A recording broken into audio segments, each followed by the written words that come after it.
In this video, we're taking on one of the Philippines' most extreme soups. It's called Papaitan, also known as cow shit juice soup. Yeah, I've got so many mixed feelings.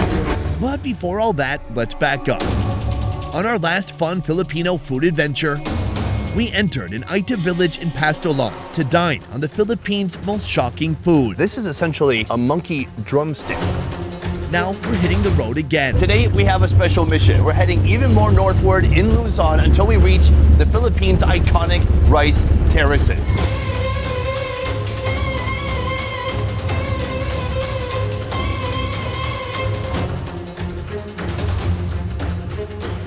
Where are we right now? Well, you are in Mayoyao right now. Here, over hundreds of years, locals have carefully transformed this impossible landscape into not only something livable, but something beautiful and full of life. Is that a good catch? Yeah, I think it's a good cut.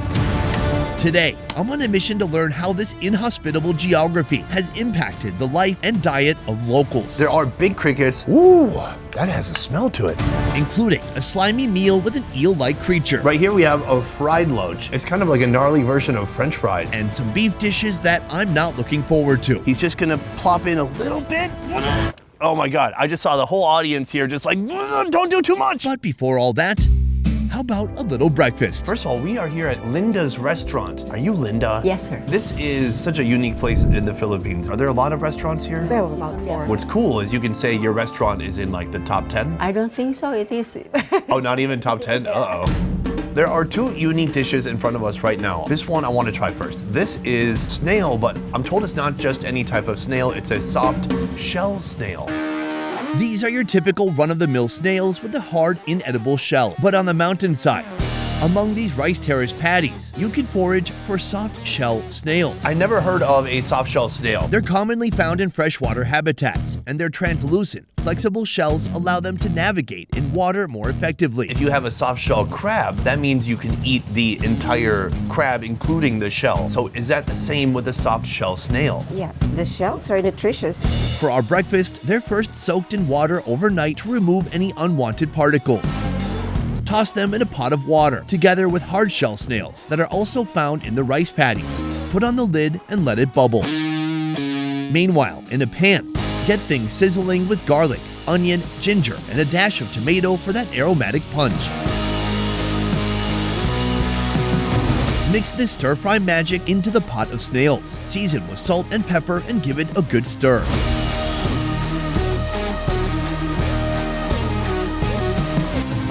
Everything here smells amazing, by the way. Garlicky, aromatic, and very earthy. So you're telling me if I bite this now, it will not break my teeth? No. Because I don't want to have to go to one of the top 5 dentists. This is Detchie, Mayoyao's Director of Tourism Operations. Soft, right? She's spending the day to show me what her hometown has to offer. That's wild. I don't even know what texture to compare that to. It is a very, very thin shell. It's almost like a thin eggshell when you bite through it. Oh, it's crunchy. Crunchy, and then in the end, when it's small, it's like sand. But it's very soft, and it's kind of absorbed all the sauce. Very earthy flavors, and then the lovely aromatics that you've added in here. Tomato, onion, garlic. That is really unique. In a moment, we're gonna be trying this. This is a dish that has cricket inside. But first, I want to understand a little bit more about this place. Where are we right now? Well, you are in Mayoyao right now. This is the center of the town. We're quite small. Population's about 7,000. We're a 4th-class municipality in IFUGAO. 4th class, what's that mean? The others will be like 2nd-class municipality. It means that they have a much bigger income, but we are more agricultural. And so most of the money made here, most of the industry is through agriculture. Right. It's a pretty small town. Do you feel like you know most of the people here? Definitely. Everybody's an auntie, an uncle, a grandma. That must create a much different vibe than a place like Manila. So actually here, social responsibility is quite strong. It's one of our practices. So whenever somebody is celebrating or having a difficulty, everybody must help. Let's talk about this next dish. Fire up a pan with an ensemble of garlic, onion, ginger, and tomato. The younger generation, are they eating bugs? Yeah, when they go out on a picnic in the rivers. Next, in a hot pot of water, drop in fresh local river fish and crunchy crawling river crickets. An incredible protein duo you don't often see paired up in one dish.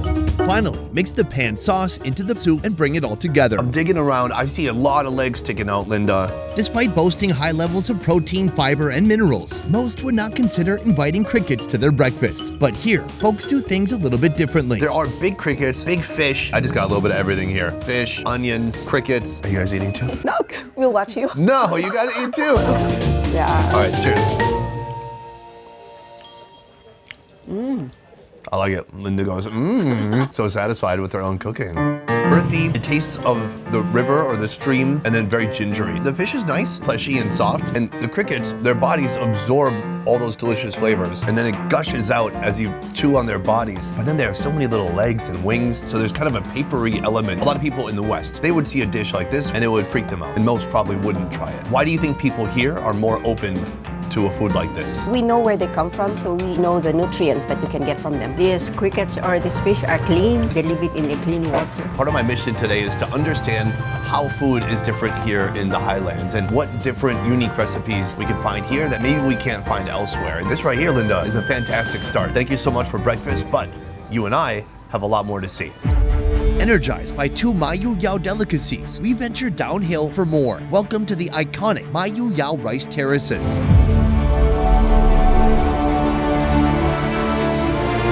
Spanning over 25,000 acres in the heart of the central Cordillera mountain ranges, this intricate irrigation system was hand-carved into the mountains centuries ago, at a time when only basic hand tools could be utilized.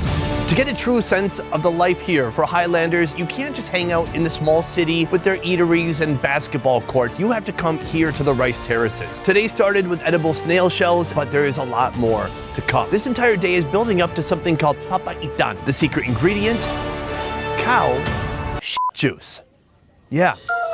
Papaitan is a spicy and savory Filipino stew. It's typically made using goat, meaning goat meat, goat organs, goat bile, and the goat's intestinal contents, also known as juice. All of this gives Papaitan its distinctive but challenging bitter flavor. Here, the Mayoyao version is made with beef. First, you're gonna need a cow. Meaning, we've got a heck of a lot more meat, and sadly, a heck of a lot more juice. Somehow, within these mountains, among these slopes, people are still raising cows. What they do is they find small sections of flat area, places where the cows can eat the grasses, and they raise them there. Today, they have brought a cow to where we are now in this village. And the slaughter is about to begin.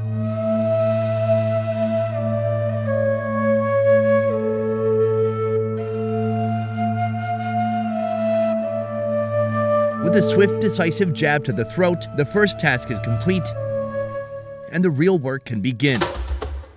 Feasts like this are special events, drawing the entire community together to take part in the labor and join together in the final reward.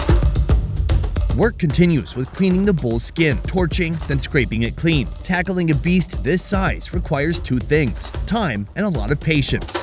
Just a stone's throw away from where the beef is being prepped, under the murky waters of the rice paddy, there's a whole hidden world of slippery little critters waiting to be caught and put on a dinner plate. It's easy to look at just one paddy and you think, oh, it's just a pool of water, but it's much more than that, because each paddy has to be a certain depth, but beyond that, each paddy has to fill the other paddies below it. What is the hardest part of maintaining a rice terrace? If the rice field dry, that's the cause of rice field to be eroded. So the farmers try to maintain that the rice paddies always have water, not to be totally dried up. Meet Fidel, the farming expert who caught our breakfast snails, and now he'll be catching another mysterious ingredient. These pools are full of many different types of life. It might be hard to see, but right here there is a loach trap that's been set. Loaches are slimy, eel-like fish found in freshwater bodies around Asia, Europe, and some parts of Africa. I think there's some. I like some. This is the opening, the entrance of the loach, and on the other end is the exit. These fish, with a varied diet of small invertebrates, insects, and algae, play a crucial role in regulating aquatic ecosystem populations. Is that a good catch? Yeah, I think it's a good catch. But here's what I'm really curious about. This isn't a lake, this isn't a pond. How do the loaches get into the rice paddy? Some of the farmers release them to propagate, to multiply. The lives of many loaches in these here terraces begin their journey in Fidel's laboratory. Here, he hatches loach eggs into fingerlings, then sells them to farmers who want to maximize their paddy's potential. And so this is like a really multi-purpose cultivation. We've got rice, we've got snails, we've got loaches that have been introduced by people. That's amazing. We're bringing our fresh loaches to a local restaurant where they'll be transformed into 2 dishes that I pray will be less slimy than their current state. But before that, let's see how our beefy feast is progressing. With the skin clean, villagers move on to butchering. Large sections of the bull are removed. Then the meat is gradually chopped down into smaller bits, all destined for a different variety of dishes. Every part of the animal, quite literally from the nose to the penis, as well as the revered bile sac, are integral to today's mountain menu. While work continues, the loaches await their inevitable fate. Between us, we have 2 delicious looking loach dishes. Right here, we have a fried loach. First, season the loaches with salt and pepper. It smells fishy and fried. Then quite gruesomely, sink them into the viciously hot oil. Next time you're looking for a high-protein replacement for French fries, consider frying up some loaches. Once they've reached the pinnacle of crispiness, whisk them out of the oil and serve them with a side of vinegar and charred garlic.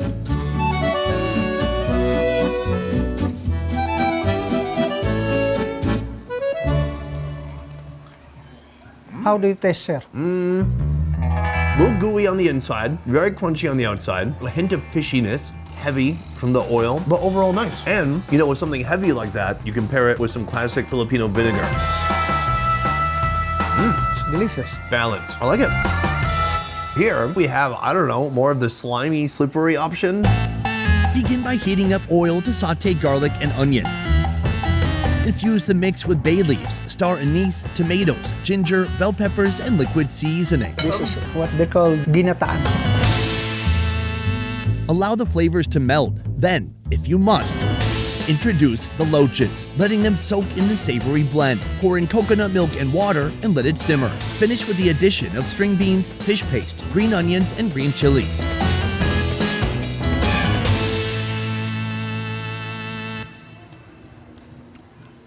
Oh, that's really nice. The body is super tender, almost like a fish skin, the fattiness of a fish skin, and then you have the spine going through, which is a bit crunchy. It's quite a charming dish. Look, if I wasn't careful, this dish could charm my pants off. I'm like, why are there so many loaches in my coconut curry? But then you take a bite, and you're whisked away. It's quite delicious. Are loaches a pretty common food in this town? Yes, sir. But not at all villages because there are some parts that they have no loach. Right, because not everybody has a Fidel getting 2 loaches in a dark room to make stuff happen. As we wrap up our loach-filled lunch, cooking for our beefy feast has begun, starting with Papaitan. Slice open the bull's stomach and you'll find it full of grass soaked in digestive juices. The grass is carefully squeezed by hand into a bucket and will be used later in this recipe. Next, the cow's ensemble of internal organs are set to boil, creating a flavor-filled stock for later. Once the organs are cooked, they're removed from the giant wok, then chopped down to size by the hands and blades of village neighbors. As this dish slowly takes shape, I'm introduced to another, something euphemistically called bat and balls. Now I know balls, big fan of balls over here. What is a bat referring to? The peas and balls. Oh, that's what the bat is. The impressively sized bat and balls are sliced open to maximize surface area. Then they're pressure cooked to save time. On the side, heat up oil and saute ginger, garlic, pepper, bay leaves, and shallots. Once the mixture has gently caramelized, add water, then transfer the bat and balls to a new pot. Season with salt, then pressure cook for an hour more. The final step, take the bat and balls out, chop them down to proper mouth-sized pieces. Is this usually food for guys? Only for guys. Usually for men, but luckily for you, you know, equality. Oh my gosh. Then mix with ginger and pepper. Serve with a beef stock, in case you find the bat and balls a bit challenging to get down. The best part about this is you don't really know what is what. You don't know what is a bat, what is a ball, what's a bench, what's a baseball glove.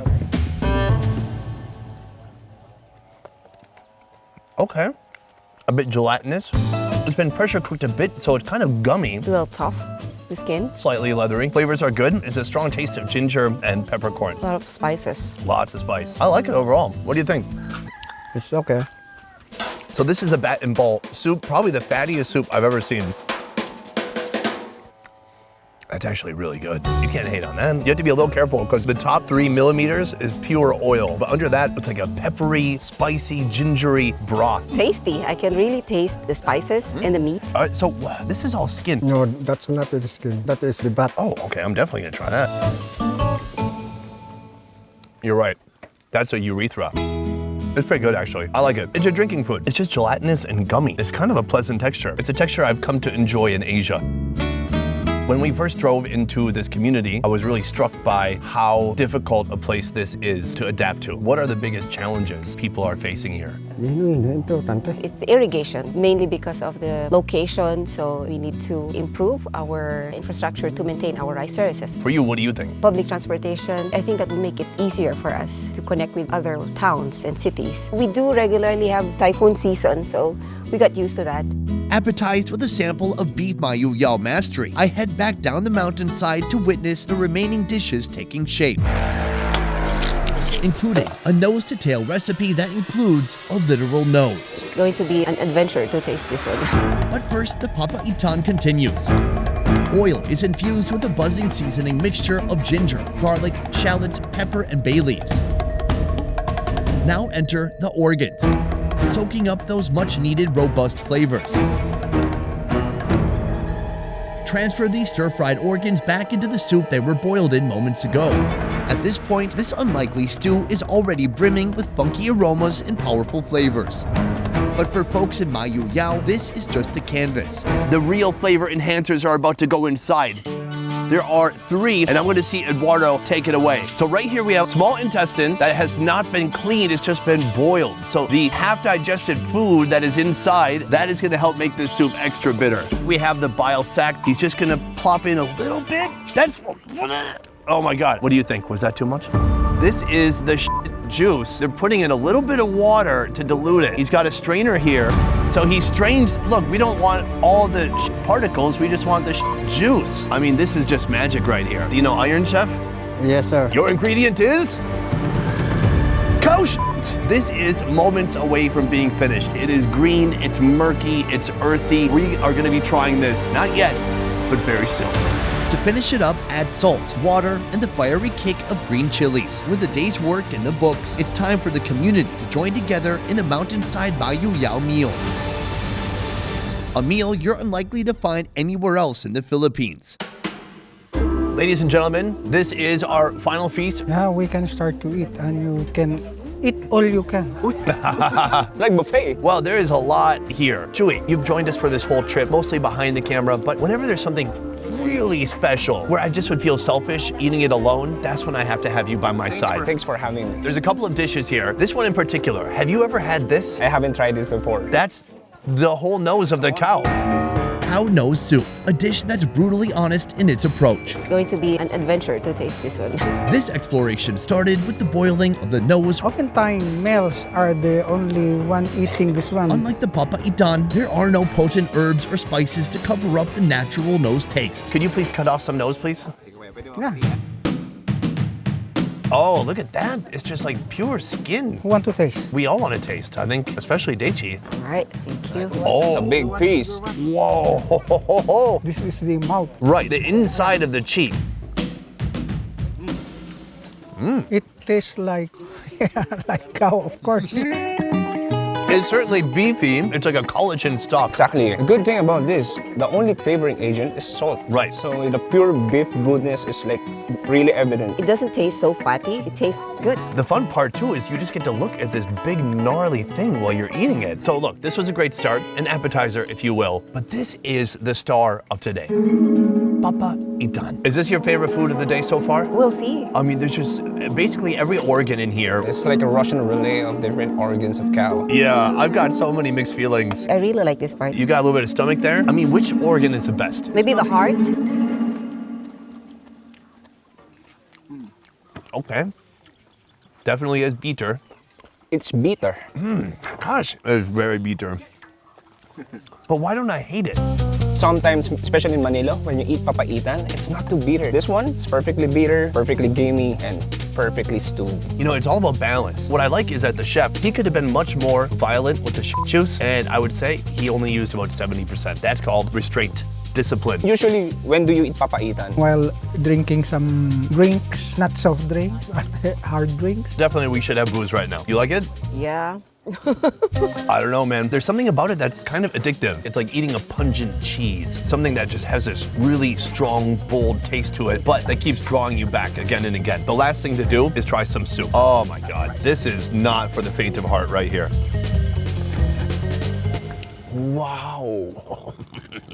I like the meat part more. Yeah. The broth is pretty intense. But I get it. That's why it's like a perfect partner of a liquor. Right, it makes you crave for some ice cold beer. What we've eaten so far today, is it part of your typical diet or not really? Typical Filipino, but in Mayoyao, it's not often. And I think what we did today could be part of a tourism package in the future. You are the tourism operations officer for Mayoyao. Why should tourists come here? You can trek along the rice terraces and see the houses, see the people, the culture. Our practices are quite different here. Still very strong. Respect for one another, community, and social responsibility. What do you think more tourism would do for Mayoyao? Well, it could help us change our mindset maybe, our approach in life. We can even appreciate ourselves much better. And hopefully with that, it would bring more economic activity in the town. I think one great reason to come here is because, at least for now, not everybody else is. And there are very similar rice terrace type places that are overcrowded, and you kind of lose what everyone's after, which is this, the magic of a very peaceful place, amazing scenery, a place like no other. I must say, I've really enjoyed my time today with everybody in the village, but especially you two. So I just want to say, thank you so much. Thank you for coming here. If you love Indian food, then you're gonna love our new channel, Best Ever Food India. Subscribe now for weekly videos showcasing the most unique street food from around the country. The reason we're here is not for the rice. The rice paddies. I'm sorry. Oh, you have two phones. This is for the office. It's okay, I have a mistress phone too. Oh gosh. What if you're the mistress? Reminds me a little bit of the balls I had earlier. I'm so sorry I didn't bring you into that scene. No, it's okay. But you know, I really like balls too. Oh, cool, my wife is calling me. Give me 1 second. What do you think? Was that too much? Yeah, it's too much. You did, it's too much? No. Everybody's selling loaches in this town. Did those loaches come from your fingerlings? Some are from our hatchery. So there is a chance that you had a hand in the loaches that are sitting on this table right now. Maybe there is a chance. Airplane mode, take that, wife. Boom, and that is the end of video number 3 here in the Philippines on this epic Filipino food adventure. Here with my buddy Chewy. Big thanks to this guy. What'd you think of the Papaitan? Papaitan is so paet, which means bitter. I had a great time with this dude and a great time learning more about the Philippines. I hope you enjoyed this episode, but guys, we have one more coming, and this one's gonna be crazy. Pig blood on my arm, I'm not gonna explain why. I have a tattoo. It's all coming up in the next episode. We'll see you then. Otherwise, thank you so much for watching. I will see you next time. Peace. Now, what's this one? Can we eat that? Hey, no. Can we smoke it? That's right.